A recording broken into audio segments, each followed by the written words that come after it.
Donc Margot, responsable des partenariats, je coordonne les projets éducatifs qu'on mène au sein du réseau One et Neo. Mon travail, c'est de faire en sorte que des acteurs éducatifs divers et variés interviennent au sein du réseau auprès de nos écoles, nos collèges et nos lycées.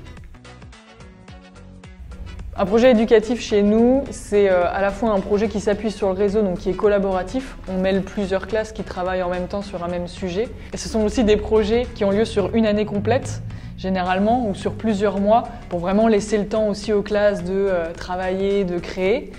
Et ensuite, en termes de rencontres, c'est toute la diversité des acteurs éducatifs. Ça peut être des scientifiques, des artistes, des journalistes, des associations.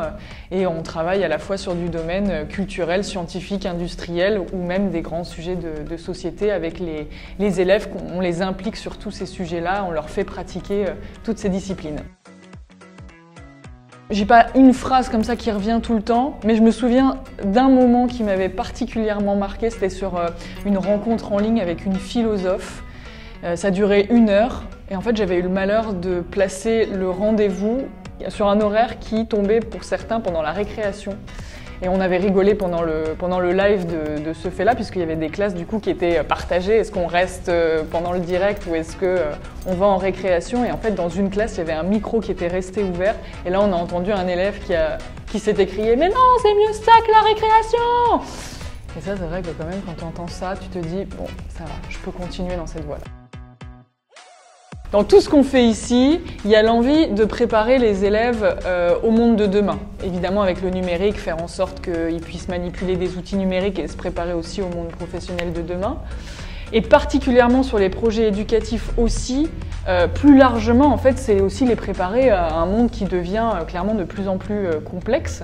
Et ça, c'est vrai que cette dimension-là nécessite d'être assez ouvert sur le monde en fait, qui nous entoure, sur l'actualité, sur ce qui se passe pour être connecté en fait, au monde dans lequel on vit et proposer des choses qui répondent vraiment aux besoins des enseignants, des élèves. Télétravail, mais régulièrement open space quand même. Mes pieds. En équipe. PC. Petit-déj. Des bisounours. Non mais je pense qu'il faut le dire, on est tous des bisounours ici. Je me demande même si c'est pas un critère de recrutement, c'est ce qui serait totalement logique puisque c'est essentiel, je pense, dans notre branche d'être à l'écoute, voilà, au service des enseignants et de la communauté éducative. La frise chronologique. Ouais, elle a son petit côté waouh, comme ça avec le petit diaporama. Ce qui m'a vraiment étonnée, en fait, c'est l'implication en fait, des enseignants. Je pense que vraiment c'est ça qui m'a frappée, de voir tout l'effort qu'ils mettent pour inventer des nouvelles choses, la créativité et l'implication qu'ils mettent auprès de leurs élèves. Quand tu vois ça, tu as vraiment envie de les accompagner au quotidien, de leur faciliter la tâche et de faire en sorte de les aider au quotidien. Les deux en intraveineuse, je sais pas. Tintin, pour être fidèle aux origines.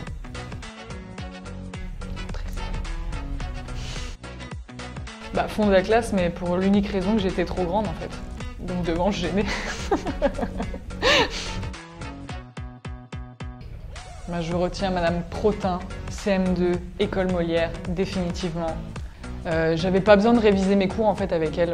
J'écoutais tellement, elle faisait des cours d'histoire en fait où je l'écoutais comme ça sans en perdre une miette. Je rentrais à la maison et je connaissais mes cours par cœur, j'avais pas besoin de réviser. Et puis faut le dire aussi, Madame Protin, elle avait toujours la classe, toujours bien habillée, toujours le sourire, bien coiffée.